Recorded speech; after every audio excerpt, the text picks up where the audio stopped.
Ողջույն սիրելի հեռուստադիտող, հայկական երկրորդի եթերում պրոֆակտն է։ 2026 թվականի հունիսի 7-ին կայանալիք Հայաստանի Հանրապետության ազգային ժողովի ընտրությունների նախընտրական քարոզարշավի շրջանակում այսօր հյուրընկալել ենք Ալյանս կուսակցության վարչապետի թեկնածու Տիգրան Ուրիխանյանին։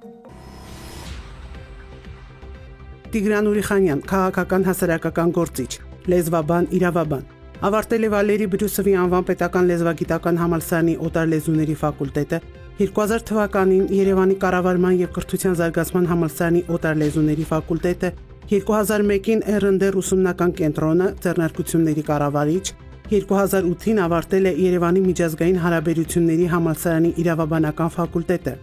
Հայաստանի Հանրապետության 7-րդ գումարման ազգային ժողովի падգամավոր, Հայաստանի Հանրապետության 6-րդ գումարման ազգային ժողովի падգամավոր, Աժգիտության, կրթության, մշակույթի, երիտասարդության եւ սպորտի հարցերի մշտական հանձնաժողովի նախագահ, Հայաստանի Հանրապետության 5-րդ գումարման ազգային ժողովի падգամավոր, Ալյանս կուսակցության նախագահ, 2026 թվականի հունիսի 7-ին կայանալիք Հայաստանի Հանրապետության ազգային ժողովի ընտրություններում Ալյանս կուսակցության վարչապետի թեկնածու։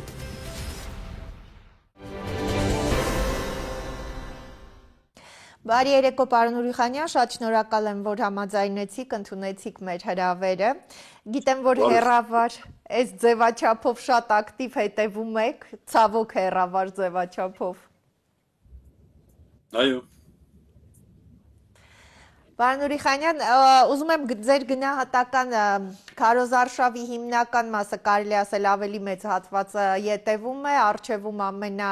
այսպես լարված շրջանն է, ինչպես է գնահատում առհասարակ քարոզարշավը։ Շատ վատ բնականաբար։ Ինչ գնահատական կարող է լինել մի քարոզարշավի, որի ընթացքում սահմանափակվում են, ճնշվում են, կալանավորվում են, ձերբակալվում են, կալանավորվում են քարոզարշավի մասնակիցները կամ մասնակցում են քարոզարշավին վտարանդի կարգավիճակով,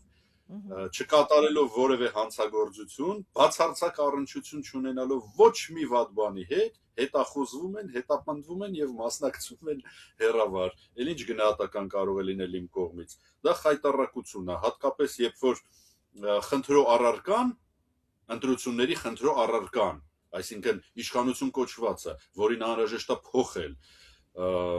ամեն օր կազմակերպում այնպիսի շոուներ, որից ցավում են ազգությամբ հայ, իրապես, իսկապես ազգությամբ հայ մարդկանց սրտերը։ Եվ այսպես շարունակ, շատ վատ։ Պարոն Ուրիխանյան, դժվար չի, դուք բավական մեծ փորձ ունեք ընտրությունների մասնակցելու, տարբեր է քարոզարշավ անցկացնելու։ Ես շատ լավ հիշում եմ, որ դեռ տարիներ առաջ քարոզարշավում հիմնական ու մեծ ուղղությունը տնտեսականն էր։ Ես հիշում եմ, որ ձեր նաև հետագայում աշխատանքի ընթացքում ձեր նախագծով վարկերի, տուժերի, տուգանքների վերացման հետ կապված բավական այսպես ակտիվ գործունեություն եք ծավալում եւ նույնիսկ հաջողություններ եղան, այդպիսի փոփոխություններ եղան։ Նկատում եմ, որ այս անգամ ավելի պատժի կողմնակից եք։ Իհարկե, կան քաղաքական ուժեր ընտրություններին հիմա մասնակցող, այդ թվում ու առաջին հերթին, այսինքն ընդդիմադիր, համենայն դեպս, ինչպես մենք հասկանում ենք իրավիճակը այսօր, որոնք ասում են հետևյալը. մենք գանք, լավ կապրեք, մեկը այդպես է ասում, մյուսը ասում է, երբ որ ես եղել եմ, լավ եք ապրել, դեն մյուսը ասում է, դե լավ կլինի, ես հիմա փոքր ինչ կլորացնում եմ իհարկե, այսինքն կան տնտեսական, սոցիալական ծրագրեր առաջարկողներ, բայց իմ գնահատմամբ, մեր թիմի գնահատմամբ, ժողովրդի եւ ընտրություններին մասնակցելու պատրաստ հատվածի մեջ կա մի մեծ սեգմենտ հասարակության, որը հարց է տալիս, իսկ միտումնավոր հատուկ, ինչպես Ստահակը հիմա ասում է, Ադրբեջանի տարածք մեր ոսկի երիտասարդներին ուղարկելու, նրանց սպանելու, այնուհետև ոչ բոլորին հուղարկավորելու համար, երբ եւ ինչպես է պատասխանատվություն կրելու ինքնախոստովանած հանցագործ դավաճան թե օտարերկրագործակալ սրիկան։ Այս հարցի պատասխանը ո՞նց եք կարծում, տրվում է լիարժեք կամ գոնե բավարար չափով։ Կարծում եմ ոչ։ Երկրորդ, 10,000 եւ ավել մարդ չի կարողանում լիարժեք ողջագուրվել յուր զավակին, ծնողին, ընտանիքի անդամին, ընկերոջը եւ այլն, որովհետեւ անդամալույց է, շատ պարզ ու տրիվիալ։ Ամեն օր իրենք եւ իրենց ընտանիքի անդամները այդ իրականության հետ, այդ դաժանության հետ, այդ ողբերգության հետ առնչվում են։ Այսինքն այդ մարդիկ կիսով չափ դեռ ողջ են ու հարցնում են. «Էս մեր երեխեքի ամուսինների, հայրերի, չգիտեմ, զավակների ձեռու ոտը կտրածը, ով հետո ասեց, որ կտրածը եւ նրա անձավոր խմբակը, ով հետո ասեց, որ այս ամենը կարելի էր չանել, եթե թուղթ ու գրիչով դիվանագիտությամբ գայինք պայմանավորվածությունների, զիջումների, հա, այսինքն հարցնում են, բայց մեր ընտանիքի անդամների ձեռու ոտը տարածը եւ նորից կրկնում եմ, հետո էլի խոստովանածը, երբ եւ ինչպես է կրելու պատասխանատվություն։ 8 միլիարդից ավել արդեն պետական պարտք պլյուս աճող 8 տարվա ընթացքում պետական բյուջե լափողները, ոչ մի get 1, նույնիսկ 1 ազգային մասշտաբի, պետական մասշտաբի նախագիծ չի իրականացվել։ Փողերը գոյություն չունեն։ Մի քանի 100 միլիոն լավագույն դեպքում խոշոր հաշվարկով ծախսվել է անորակ ասֆալտապատման եւ դպրոց ու մանկապարտեզ ներկելու կոսմետիկ վերանորոգումներ անելու վրա։ Բա մնացած պետբյուջեի եկամուտներ, արտաքին պարտք, այսինքն հասարակության դեռ սերունդների գլխին բերված եւս մի ապագա աղետ տնտեսական, ուրեմն այդ 10 քանի միլիարդը լափված ուր են գնացել, սրա պատասխանը ով եւ ինչպես ու երբ է տալու։ Եվ այսպես կարող եմ շարունակել, այս հարցերի պատասխանողները քարոզարշավին մեղմ ասած քիչ են, մեղմ ասած ամբողջությամբ լսելի չեն, եւ մեր մասնակցության իմաստը սրանում է,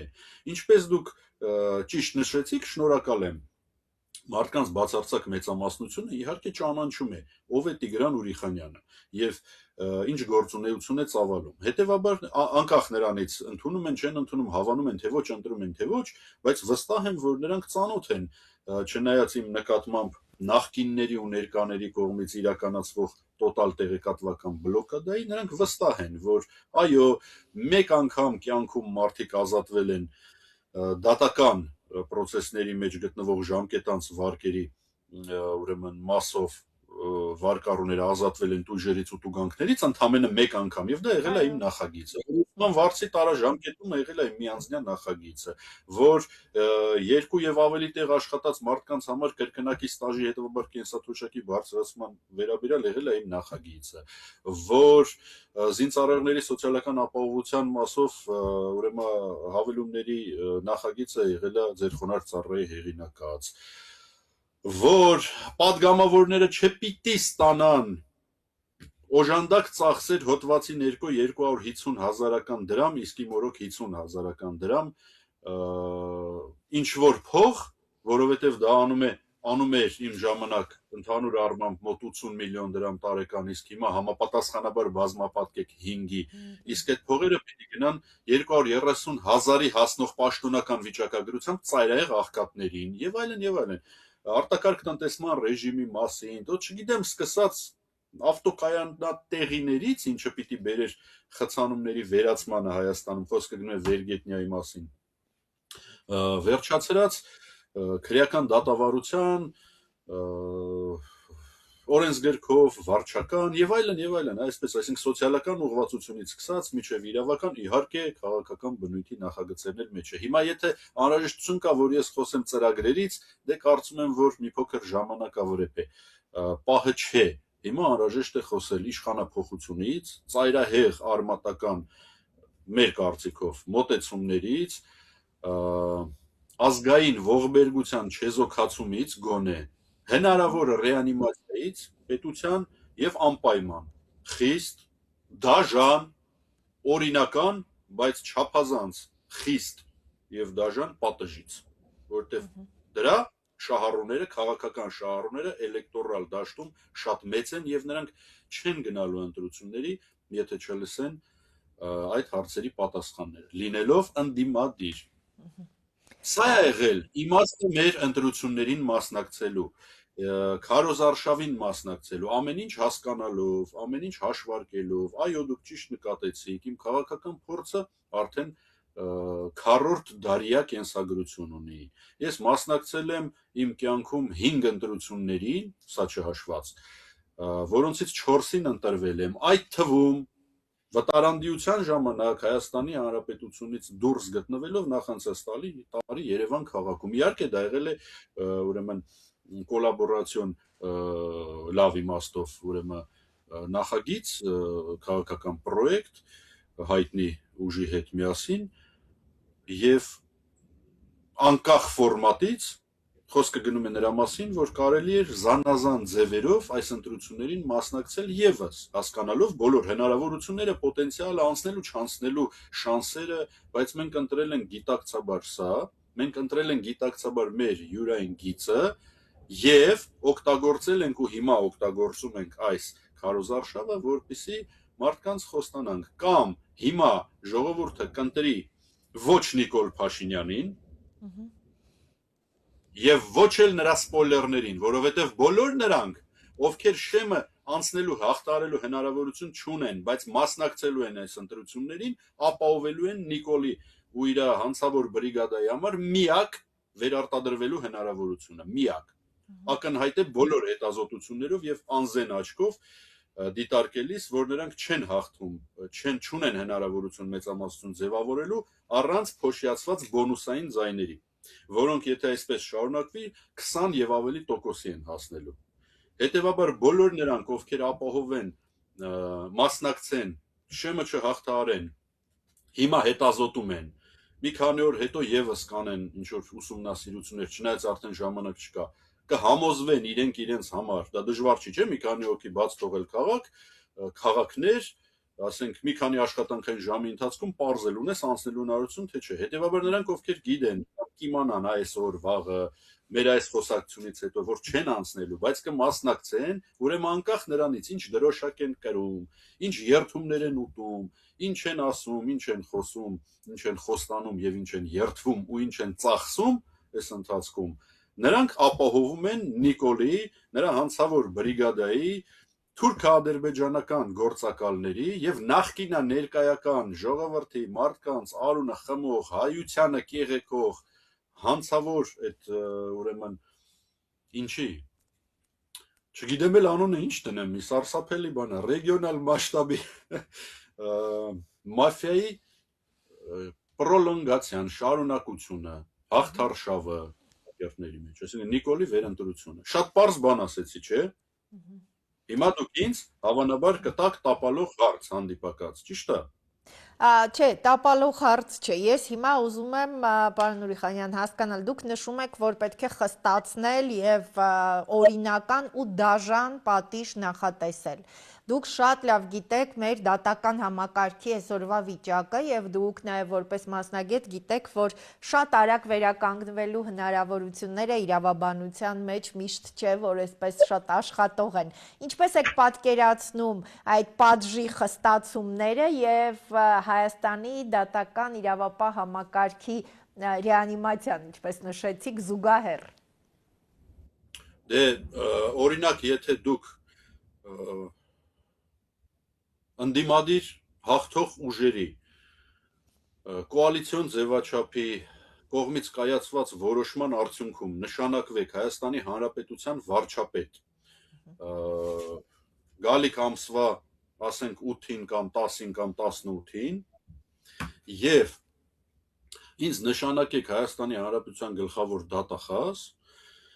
ես ձեզ մոտավորապես 10-12 օրյա ընթացքում նախապես իհարկե հսկելով համապատասխան ուժային կառույցների օպերատիվ հետախուզական անհետաձգելի գործողությունները, որպեսզի բաց չթողենք փաստաթղթային ապացուցողական բազան, կորուստներ չլինեն, ինչպես հայտնի դեպքերի 18 թվականի ժամանակ, որ մի ամբողջ ԱԱՑ-ից թղթապանակներ էին կորում։ Ուրեմն նախաձեռնելով համապատասխան գործողություններ, ինչի եմ ասում 10-12 օր, լավ, առավելագույնը 12 օր, որտեղ դա բավարար ժամկետ է։ Անպայման նախաձեռնեմ հանրային քրեական հետապնդում ազգային ու պետական դավաճանության հատկանիշներով ենթադրյալ հանցագործների նրանց հետ առնչություն ունեցող բոլոր հանցակիցների նկատմամբ անմիջապես կկիրառվեն խափանման միջոցներ եւ նրանք կնստեն ճաղավանդակների ետևում ու կսպասեն, որպիսի մեր, այսինքն իմ եւ գաղափարակից ընկերների կողմից ստեղծված 3w.armtribunal.com կայքում այդպիսի մեծ ռեսուրս կա ստեղծված, այդպիսի մեծ պորտալ կա ստեղծված, ասել է թե ազգային ողբերգության գրադարան, հանրագիտարան կարող եք այցելել նայել, որտեղ կուտակված են այս ամբողջ ընթացքում ֆեյք իշխանափոխության, սարքված, սադրած պատերազմի, միտումնավոր կազմակերպած կապիտուլյացիայի, հետևաբար զանգվածային սպանությունների եւ այլն, ուրեմն Արցախի հանձնման, սուվերեն Հայաստանի սուվերեն տարածքների հանձնման, շարունակվող ուրեմն դավաճանության եւ դեռ սպասվելիքի վերաբերյալ ապացույցներ, փաստեր, փաստական հանգամանքներ, վկայություններ, տեղեկություններ, վերլուծություններ, հետազոտություններ, մի հատ խնդրում եմ մտեք նայեք, հորդորեք ձեր հեռուստադիտողներին թող իրենք էլ նայեն։ Այդ ամենը կդառնա քրեական գործ եւ դրա համար էլ դա նախապատրաստվում է, դա դեռ ունի իր անելիքը, իր ապագան։ Եվ միաժամանակ քանի որ իշխանությունը դուք եք լինելու, դուք նաեւ կնախաձեռնեք ձեզ սատարող քաղաքական մեծամասնության կողմից կամ ձեզ ու մեզ տրված այլ սահմանադրական եւ օրինական հնարավորություններով կնախաձեռնեք հանրաքվե, որով կարծում եմ, իսկ իմ ուսումնասիրությունների համաձայն վստահ եմ, ժողովուրդը կտա լիարժեք համաձայնություն հայտնի կոնվենցիայից դուրս գալու եւ Հայաստանում մահապատժի նկատմամբ արգելքը վերացնելուն։ Ուստի ճաղավանդակների հետևը արդեն դատապարտված կամ այդ ընթացքում դեռ դատական վճռի չհասած հանցագործները վաղ թե ուշ կարժանանան ամենախիստ պատժամիջոցի, որին կարծում եմ արժանի է եւ կարծում եմ, ոչ թե կարծում եմ, վստահ եմ, որ այդպես կարծում է մեր հասարակության բացարձակ մեծամասնությունը, արժանի են նրանք, ովքեր արեցին այս ամենը, նրանք, ովքեր կոչվում են եւ պիտի կոչվեն, ում ճակատին պիտի դաջվի եւ իրենց ճակատին պիտի դաջվի պետական ազգային դավաճանություն։ Պլյուս դրա հետ մեկտեղ մենք խոսում ենք նրա մասին, որ պարտադիր պիտի իրականացվի տոտալ կոնֆիսկացիա, բռնագանձում ամբողջ ունեցված գույք, դրամական միջոցներ, ամեն ինչ պետական դավաճանների նկատմամբ, նրանց հանդեպ, նույնիսկ եթե պապը փոշեկուլ է ժառանգել եւ նա ունեցել է մի հատ փոշեկուլ եւ փոշեկուլություն է արել մինչեւ իշխանության գալը, մինչեւ առանձնատներ եւ դրսում բազմամիլիոնանոց հաշիվներ կուտակելը, դրա գումարներ կուտակելը, այդ փոշեկուլն էլ էլի պիտի բռնագանձվի։ Այսպիսի վերաբերմունք, այսպիսի ձև, այսինքն ես ձեզ նկարագրեցի ոնց եւ ինչպես դա պիտի իրականացվի։ Շատ լավ, շնորհակալ եմ, պարոն Ուրիխանյան։ Արդարության պակասը միշտ ու ցանկացած պահին, հա, պետություններում ամենամեծ, այսպես ներքին բողոքի ալիքն է բարձրացնում։ Դուք նշեցիք հանրաքվե, դուք գիտեք, որ նաև հանրաքվեով Հայաստանում շատ քիչ հարցեր են լուծվում, որովհետև արդարության զգացողության ընկալումն է մեր տարբեր։ Այդ հանրաքվեի շնորհիվ Հայաստանը որոշեց այդպիսի Եվրամիություն դեպի Եվրոպա գնա, ինչ որ մարդիկ գյուղերում շրջում էին, նշում էին, որ պետք է գնալ Եվրաքվե։ Դե դրա մոդելով, հանրաքվեի մոդելով, հիմա նույնը առաջարկում է Ռուսաստանի։ Ոչ, ներեցեք, ոչ թե ընդհատում եմ, այլ ուղղակի ինֆորմացիոն ճշգրտում։ Ընդամենը Նիկոլի մոտ վարձով աշխատող, ոնց որ Նիկոլը 21 ընտրություններից հետո ինձ հրավիրեց, ասաց, ես քեզ առաջարկում եմ քաղաքական համագործակցություն, հրաժարվեցի, գնացի իմ գործերով, հետո իշխանական հայտնի օլիգարխներից մեկի մոտից ծրարով փող բերեցին գրասենյակ, լսեք ինչ եմ պատմում ձեր եթերում, ամեն ինչ կարելի է ստուգել։ Ասենք, եթե որևէ մեկը չի հավատում, հետո կարող է զանգել լրագրողական հետաքննություն իրականացնենք, ապացույցները ներկայացնենք։ Այդ նույն բանը ասել է եւ ասում էր իմ աչքի առաջ երկու անգամ իմ կողմից մասնակցելու ընթացքում են ոնց էր կոչվում վարչապետին առընթեր արտախորհրդարանական ուժերի լիդերների մեկ, հիմա է դրանց մի հատ էլ հերթական խորհուրդ անում, նիստ անում, ասում է դե հիմա գնացեք մի հատ էլ սկսեք նախաձեռնել օրենքի փոփոխություն, ինչ հանրակրվեն, դե 50,000 ստորագրության մասին էր խոսքը, 3 միլիոն մարդու Եվրաքվեր կոչվում, հա։ Իբր 50,000 ստորագրություն հավաքեցին, բերեցին ազգային ժողով Նիկոլի հանձնարարությամբ եւ ռուսներին սկսեցին շանտաժ անել, առանց հասկանալու, որ ինքը շանտաժ անում ռուսներին, որպեսզի ուրեմն Թուրքիա, Ադրբեջանց ու չգիտեմ, այնտեղ նավթային խողովակը ուրիշ բառ է ուզում ասեի, լավ, շահագործող բրիտանացիները, չգիտեմ ինչ թրիփություն անող ամերիկացիները, որպեսզի նրան շարունակեն պահել, կերակրել, սնել եւ սիրել, իսկ այդ շանտաժի արդյունքում գլխին լավագույն դեպքում մեղմ ասած ստանալու է ժողովուրդը, ոնց որ արդեն տեսնում եք ինչպես է սկսում ստանալ, ինչի ասա բերելու կարող եք ենթադրել։ Այսօր Կիևում $200,000 բնակարանը արժի $12,000, մոտավորապես, այն էլ չեն կարողանում վաճառել։ Լավ է, վատ է, ընդունում են այդ իրադարձությունների զարգացումը մարդիկ, թե չեն ընդունում, ինչպես ուզում են վերաբերվեն, կա իրականություն, գալու է գլխներին իրականության դաժան հետևանքը։ Եթե տեղի ունենան այն սխալները, միտումնավոր, հատուկ այն սխալները, որոնք որ օտար երկրագործակալական խմբակը Հայաստանում իրականացնում է։ Հիմա եթե մարդիկ սրանց ընտրեցին, ուրեմն ավաղ ափսոս Հայաստանի Հանրապետությունը, ավաղ մեր չքնաղ երկիրը։ Պարոն Ուրիխանյան, մեր տեսագրությունից ժամեր առաջ տեղեկատվություն տարածվեց, որ վաղը Մարկո Ռուբիոն գալիս է Հայաստան։ Այս ֆոնին, երբ ամսի 28-ի արդեն նախապատրաստվում է ամենատարբեր ինֆորմացիոն դաշտում ռուսական հստակ արդեն դիրքորոշումներ են, նաև տնտեսական ուղղությամբ արդեն բավական տեսանելի շեշտեր կան, ինչ կարող է լինել եւ ինչի հետ եք կապում ըստ ձեզ, ինչով է պայմանավորված այս այցը։ Կարծում եմ պայմանավորված է ամենաթեժ ու պատասխանատու պահին, այսպես ասած, իրենց կարծիքով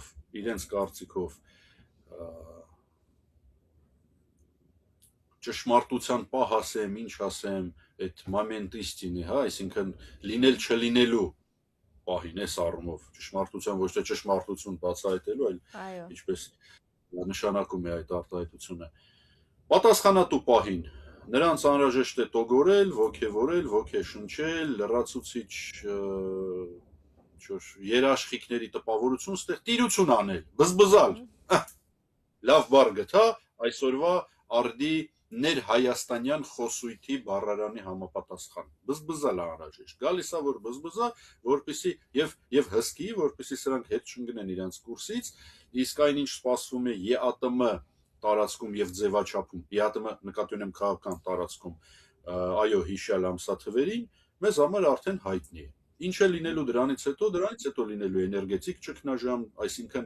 մութ ու ցուրտ, դրանից հետո լինելու է, իդեպ, Հայաստանում բացի գարնանային եւ ամառային եղանակներից լինում են նաեւ աշնանային, ուշաշնանային եւ ձմեռային եղանակներ, ինչպես հիշում է նաեւ մեր օրինակ սերունդը, երբ որ հովարային անջատումները, ներեցեք ոչ թե հովարային անջատումները, այլ հովարային միացումները երբեմն տեղի էին ունենում, ասենք շաբաթը մի անգամ միացնում էին 2 ժամով կամ լավագույն դեպքում օրը մի կես կամ 1 ժամով, լավ պերիոդներում, շրջաններում։ Լինելու է պարենային ճգնաժամ, լինելու է ամեն ինչ է լինելու։ Եվ լինելու է ուղիղ առճակատման տեսանելի, ոչ թե տեսական, արդեն շատ պրագմատիկ հաշվարկով զգալի եւ շոշափելի վտանգ, շատ մոտ ապագայում։ Հասկանում է հայաստանյան հասարակությունը դա, թե ոչ, չգիտեմ, չեմ կարողանում կարդալ, չեմ կարողանում հասկանալ վերցանել, բայց որ զգում է ենթագիտակցաբար միանշանակ։ Նույնիսկ իշխանությունների հանդեպ լոյալ կամ ընդդիմության թե բոլորի, թե առանձին վերցված ընդդիմադիրների նկատմամբ ոչ դրական տրամադրված ժողովուրդը Չեմ ասում են նիկոլական բան, որովհետև ես համարում եմ, որ նիկոլական ժողովուրդ չկա, կա շատ մի փոքր հատված, իսկ դրանցից շատ ավելի մեծ մասը, որը Նիկոլին կարող է գնալ Զենտա, գնալու է Զենտա, որովհետև բավարարված չէ ընդդիմադիր առաջարկից քաղաքական դաշտում։ Այո։ Չարիած փոքրագույն է համարում Նիկոլին, ու բնականաբար սխալվելով, խափնվելով։ Ուրեմն նույնիսկ այդ մարդիկ, որոնց հետ մենք շփվում ենք, առնչվում ենք, դուք երևի նկատել եք, մի ահռելի քարոզարշավ են կարել առնվազն ռուսաստանյան հայկական համայնքների սպորտի միջև, հանրավակներ, բան, շփում անսահմանափակ եւ իհարկե Հայաստանում էլ մեր թիմակիցների հետ, մեր թիմակիցների միջոցով ժողովրդի հետ եւ այլն։ Նույնիսկ այդ մարդիկ են ասում, շատ սարսափելի բան է սպասվում։ Չգիտենք ինչ, բայց վատ է ալնելու։ Բայց ում գնանք ընտրենք, որ վատ չլինի։ Ընտրություններից հետո կարող ենք մենք ձեզ այդ թույլ տալ քննարկել ինչու եւ ինչպես եղավ, որ ընդդիմության կողմը չէին թեքվում այդ մարդիկ, որովհետեւ հիմա ընդդիմությանը որևէ կերպ թիրախավորել չի կարելի, որովհետեւ ցանկացած պարագայում հիմա խոսքը գնում է, ամսի 7-ին խոսքը գնալու է իմ կարծիքով ընտրությունների մասին, որը ոչ թե քաղաքական ուժերի միջև է, այլ հայերի եւ ոչ հայերի միջև է։ Ամսի 7-ին խոսքը գնում է եւ գնալու է Նիկոլի չընտրվելու մասին։ Այո, ցավոք սրտի, սա պարադոքսալ իրավիճակ է, որտեղ որ քաղաքական եւ քաղաքագիտական միտք ունեցող մարդը ստիպված է բռնել այսպիսի քաղաքագիտական առումով տգետ դիրք, բայց մենք ծայրահեղ վիճակում ենք, ուրիշ ճար եւ հնարավորություն չկա։ Դուք տեսնում եք հիմա հնարավորությունը եւ վերջին արդեն վերջին 2 շաբաթն է, միշտ այս ընթացքում ավելի լարվում է։ Հնարավոր պիտի լինի, պարոն Ուրիխանյան, այս ընթացքում անկալելի դարձնել ձեր այս ձևակերպումը թեկուզ հայերի ու ոչ հայերի, շատերը խոսում են այդ մասին, որ գոյութենաբանական է ըստ էության այս ընտրությունը, բայց դա պիտի հնարավոր լինի անկալելի դարձնել հանրությանը։ Ես վստահ եմ, որ ընկալելի է, կոնկրետ եթե վերցնենք մեր մասով, գիտեք, այն, որ իշխանական պետական պարտքից եկող փողերով, ժողովրդի վճարած հարկերով, մի քանի 100 միլիոն դրամ անընդհատ աշխատավարձ ստացող ֆեյքերը պետական պոակի եւ նրանց օժանդակ ֆեյքերը սոցիալական ցանցերում օր ու գիշեր զբաղված են, օր ու գիշեր ամեն օր արդեն երկար ժամանակ զբաղված են իմ սոցիալական ցանցերում ալիքները, էջերը, օգտահաշիվները գրոհելու գործով, դա արդեն խոսում է նրա մասին, որ իմ առաջարկը այս մտահոգություն, այս թեման, նյութը, որ ես տալիս եմ մարդկանց, մտահոգություն արդեն վաղուց հասել է։ Երբ որ անկախ նրանից մարդիկ հավանում են, չեն հավանում, դա էլեկտորալ իհարկե նշանակություն չունի, բայց երբ որ քո խոսքը լսում են եւ ֆիքսում են 100,000-ավոր, երբեմն միջինը մի քանի 100,000-ավոր, երբեմն կես միլիոն 700,000 եւ 1 միլիոնի հասնող դիտումներով, դա նշանակում է, որ քո խոսքը տեղ է հասնում։ Այսինքն այնքան ինչքան ես այս 1 տարվա տարի ու կես առավել եւս դրանից առաջ չեմ ասում, նկատի ունեմ հիմա խտացված այս իրադարձությունները, մարդկանց դրա մասին ասել, խոսել, պատմել եմ առանց ուշադրություն հայաստանյան մեդիադության։ Կարծում եմ ավելին անել հնարավոր չէ։ Այսինքն մաքսիմալ ինչ հնարավոր էր, ես տվել եմ մարդկանց վերլուծությունների, տեղեկատվության եւ նախազգուշացումների տեսքով։ Քարոզարշավն էլ եւս օգտագործեցի առավելագույնս այս նպատակի համար ու հիմա ձեր օգնությամբ էլի շարունակում եմ օգտագործել։ Հիմա թույլ տվեք անդրադառնալ, հա, եթե կարելի է ձեզ համար չսպասված մի դրվագի։ Սա եւ միայն սա է եղել քարոզարշավին, ընտրություններին մասնակցելու եւ քարոզարշավին ներգրավելու մեր նպատակը։ Միայն դա։ Այսինքն մաքսիմալ ապահովել մարդկանց գիտակցումը, որ Նիկոլի վերարտադրությունը նախ սկսած նրանից, որ ընտրում եք Նիկոլին, նշանակում ընտրում եք Սերժ Սարգսյանին։ Սրա մասին մեղմ ասած բավականաչափ մարդկանց ծանուցվել է։ Երկրորդ, ընտրում եք Նիկոլին, ընտրում եք Սերժ Սարգսյանի փեսային։ Այսինքն նրանք մասնակցում են այսօր ընտրություններին։ Տարբեր իհարկե տեղեր, այդ թվում ոչ իշխանական ուժերում ներկայացված լինելով, բայց հիմնականում Նիկոլի եւ նրա խմբակի իրենց հարազատ լեզվով ասած սփաթով։ Սա առաջին։ Երկրորդ, ընտրում եք Նիկոլին, ընտրում եք ձեր նյութական, ֆիզիկական, ել չեմ ասում հոգևոր ու մնացած ոչնչացումը այ գրեթե ամիսների ընթացքում, նույնիսկ ոչ թե տարիների, 26 թվին կավարտվի ուրեմն այս ամբողջ պատմությունը։ Եթե Հայաստանում մի 700,000 մարդ մնա, ոնց որ միջև սովետական միության ուրեմն հիմնադրումը, ուրեմն լավ, կարծում եմ այդպես չի մնա։ Իսկ տարածքների մասին խոսք չկա, բոլորը հասկանում են ինչա լինելու։ Սա էր նպատակը։ Եվ հենց այսօր ձեր եթերից անմիջապես հետո մեր թիմը կենտրոնական ընտրական հանձնաժողովին ներկայացնելու է ինքնաբացարկի դիմում, որովհետև կարծում եմ արդեն բավարար է։ Որովհետև կարծում եմ հենց հիմա, հենց օրն է, այսինքն ամսի 28-ին, ինչպես ասում են, ինքնաբացարկների դեդլայնի օրն է եւ դրանից հետո հնարավոր չի լինելու, այո, դուրս գալ 2 օր մնացել ըստեյության 2-3 այս այսպես ասած գոռացող ճճացող քայլով մենք նաև պիտի վերջին ծառայությունը մատուցենք Նիկոլա փոխության գործին, ցուցադրելով, որ ամբիցիաներ, ժամանակ, չարչարանք, առողջություն, նյարդեր, գործունեություն եւ նույնիսկ դրամական միջոցներ չի կարելի հիմա խնայել եւ ափսոսալ, եթե իհարկե կան ուժեր, որոնք շեմը ախտարելու հնարավորություն չունեն, բայց ազնիվ միտումներով են գրանցվել այս ընտրություններին մասնակցելու համար, որպեսզի նրանք դուրս գան մրցապայքարից, չտան ընդդիմադիր ուժերը առանձին հաղթելու հնարավորություն իհարկե չունեն, բայց միասնաբար, այսինքն առանց սեգմենտավորված հավաքելով X քանակի ձայներ, միասնաբար ունեն հնարավորություն կոալիցիոն մեծամասնությամբ իշխանությանը հաղթելու, ջարդելու։ Այո, կրկնելու Գյումրի 2 օպերացիան, որից Նիկոլա Բանդան սարսափի մեջ է։ Եվ քանի որ սա կենտրոնական իշխանության մասին է խոսքը գնում, այլ ոչ թե համայնքային, հետևաբար սրանով ամեն ինչ կավարտվի, Նիկոլի պատմությունը կավարտվի։ Բայց քանի որ նա ունի հնարավորություն հավաքելու առանձին սեգմենտավորված կրկնում եմ, առավելագույն ձայներ, ոչ անցողիկ, բայց առավելագույն համեմատության մեջ,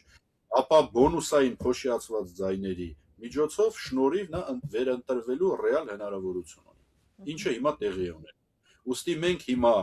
իրականացնելու ենք այն ամենակարևոր, այն ամենապատասխանատու, մասնակից խոշոր ընդդիմադիր ուժերից էլ ավելի կարևոր գործ։ Մենք հիմա դրթելու ենք, սադրելու ենք, լյուստրացիա ենք անելու, պահանջելու ենք, պարտադրելու ենք, մեր օրինակով էլ դա իրականացնելու ենք, ծառայելու ենք իշխանափոխության նպատակին եւ պահանջելու ենք, որպեսզի մյուս ընդդիմադիր ուժերը, որոնք ընդդիմադիր, ոչ ընդդիմադիր ձևացող, չգիտեմ, շեմը չհաղթահարող ուժերը, որոնք տիրապետում են Նիկոլի ընտրվելու կամ չընտրվելու հնարավորությանը, որպեսզի դուրս գան։ Եթե դուրս չեկան, ուրեմն արձանագրվում է, ովքեր են Նիկոլա Թուրքա հպատակ լիկաները, որոնք պիտի եւս կրեն ազգային պետական դավաճանության համար, հանցակցության համար խստագույն պատասխանատվություն։ Հիմա չեմ ուզում անուններ տալ, որտեղ տեսնենք դեռ ովքեր կմնան ու կսպասարկեն Նիկոլին, իսկ ովքեր դուրս կգան, բայց ովքեր մնացին, հետո հատ առ հատ նրանք առն տրիբունալ կոմում գրանցվելու են որպես հանցակիցներ։ Մի օր իշխանափոխություն լինելու է, մի օր մենք Նիկոլի ու նրա հանցակիցների հետևից պարտադիր գալու ենք, Աստված տա առողջություն, իսկ ժամանակ ու տարիներ ոնց որ թե դեռ ունենք, գալու ենք։ Մի օր նրանք նստելու են ճաղերի հետևը ու սպասելու են էլեկտրական աթոռին։ Շնորհակալ եմ շատ։ Շնորհակալ եմ, պարոն Ուրիխանյան։ Շնորհակալություն։ Սիրելի հեռուստադիտող, հայկական երկրորդի եթերում պրոֆակտներ, ըստ էության Քարոզ Արշավի դեպի վերջին ենք մոտենում, որպես կանոն անակնկալները ավելի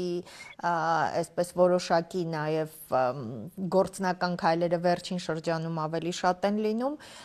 շատ կարևոր է որպեսզի հետևեք յուրաքանչյուր ուժի առաջարկություններին, որովհետև ամենակարևոր բանը, որ հատկապես այս ընտրություններում անընդհատ հորդորում են, նախ եւ առաջ գնալ ընտրատեղամաս, մասնակից լինել նոր իշխանության ձևավորմանը, որովհետև ինչ որ առումով իսկապես գոյաբանական է այս ընտրությունները եւ յուրաքանչյուրի մասնակցությունն իր մեջ իր կարևորության չափով կարծես կրկնապատկվում է։ Շնորհակալ եմ, որ հետևում եք մեզ։